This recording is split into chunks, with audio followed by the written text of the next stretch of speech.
સ્વાગત છે ખેડૂત ભાઈઓ તમારું મારા વિડીયોમાં। તમે વિડીયોની અંદર આજે જોઈ શકો છો મેસી ફર્ગ્યુસન ટ્રેક્ટર વેચવાનું છે ભાઈને। જે વિડીયોની અંદર મેસી ફર્ગ્યુસન 1035 ડીઆઈ ટ્રેક્ટર વિડીયોમાં તમે જોઈ શકો છો। આ ટ્રેક્ટર ભાઈને તાત્કાલિક ધોરણે વેચવાનું છે। જે તમે વિડીયોની અંદર મેસી ફર્ગ્યુસન જોઈ શકો છો ભાઈને જલ્દીથી વેચી દેવાનું છે માનો ભાઈને। તો ખેડૂત ભાઈઓ વિડીયો આખો જોઈજો જેથી તમને ટ્રેક્ટરની બધી માહિતી મળી જાય। અને તમે મારી ચેનલ ઉપર નવા હો તો ચેનલને સબસ્ક્રાઈબ કરી દેજો જેથી આ બીજા વાહનોના વિડીયો મારી ચેનલ ઉપર આવતા હોય એ તમને મળી જાય। તો વાત કરીએ આપણે મેસી ફર્ગ્યુસન ટ્રેક્ટરની। તો મેસી 1035 ડીઆઈ ટ્રેક્ટર મોડલ છે 1997નું। એકદમ સેલ્ફ સ્ટાર્ટ રનિંગ કન્ડિશન ચાલુ કન્ડિશનમાં ટ્રેક્ટર તમને જોવા મળશે। બાકી વિડીયોમાં તમે જે ટ્રેક્ટરની કન્ડિશન જોઈ શકો છો તે જ કન્ડિશનમાં ટ્રેક્ટર તમને રૂબરૂમાં જોવા મળી જશે।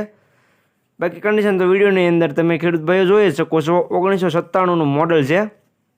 કિંમતની વાત કરું તો કિંમત ભાઈએ રાખેલી છે 1,35,000 કિંમત અંદાજિત રાખેલી છે। કિંમતમાં ફેરફાર થઈ જશે। તમે રૂબરૂ સ્થળ પર ટ્રેક્ટર જોવા માટે જશો એટલે કિંમતમાં થોડો ઘણો ફેરફાર કરી આપવામાં આવશે। એટલે ભાઈએ કિંમત અંદાજિત રાખેલી છે। તો જે કોઈ ખેડૂત ભાઈઓને મેસી ફર્ગ્યુસન ટ્રેક્ટર લેવું હોય એ જલ્દીથી ટ્રેક્ટરના ઓનરનો કોન્ટેક્ટ કરી લેજો।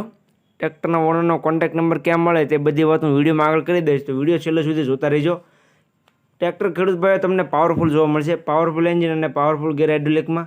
બાકી ચારે ટાયરની કન્ડિશન પણ વિડીયોની અંદર તમે ક્લિયર કટ જોઈ શકો છો। મીડિયમ કન્ડિશનમાં મોટા ટાયર તમને જોવા મળશે, નાના ટાયર સારી કન્ડિશનમાં છે। બાકી સીટ છત્રી પંખા તો વિડીયોમાં તમે જોઈ શકો છો। કલર કન્ડિશન પણ વિડીયોમાં તમે જોઈ રહ્યા છો। બાકી જે કન્ડિશનમાં ટ્રેક્ટર વિડીયોમાં તમને જોવા મળે છે તે જ કન્ડિશનમાં રૂબરૂમાં જોવા મળી જવાનું છે। તો જે કોઈને લેવું હોય જલ્દીથી ટ્રેક્ટરના ઓનરનો કોન્ટેક્ટ કરી લે। મેસી ફર્ગ્યુસન 1035 ડીઆઈ ટ્રેક્ટર જોવા ક્યાં મળે તેની વાત કરું તો ગામ જામવાળી, તાલુકો જામજોધપુર, જિલ્લો જામનગર અને માનવભાઈ પાસે તમને આ ટ્રેક્ટર જોવા મળી જશે। ટ્રેક્ટરના ઓનર માનવભાઈનો કોન્ટેક્ટ નંબર મેં વિડીયોમાં નીચે આપી દીધેલો છે ખેડૂત ભાઈઓ। જે કોઈને લેવું હોય તે તેનો કોન્ટેક્ટ કરી રૂબરૂ સ્થળ પર જઈ રૂબરૂ કન્ડિશન ચેક કરી ટ્રેક્ટરની ટેસ્ટ ડ્રાઈવ લઈ ત્યાર પછી પણ તમે ટ્રેક્ટર લઈ શકશો। તો જતાં પહેલાં તમારે ટ્રેક્ટરના ઓનરનો કોન્ટેક્ટ કરવાનો રહેશે જેથી ટ્રેક્ટર વેચાઈ ન જાય અને તમારે ખોટો ધક્કો ન થાય। જો ટ્રેક્ટર વેચાઈ જશે તો ખોટો ધક્કો થશે। તો જતાં પહેલાં તમારે ટ્રેક્ટરના ઓનર માનવભાઈનો કોન્ટેક્ટ કરી લેવો। વિડીયોમાં નીચે તમને તેનો કોન્ટેક્ટ નંબર જોવા મળી જશે।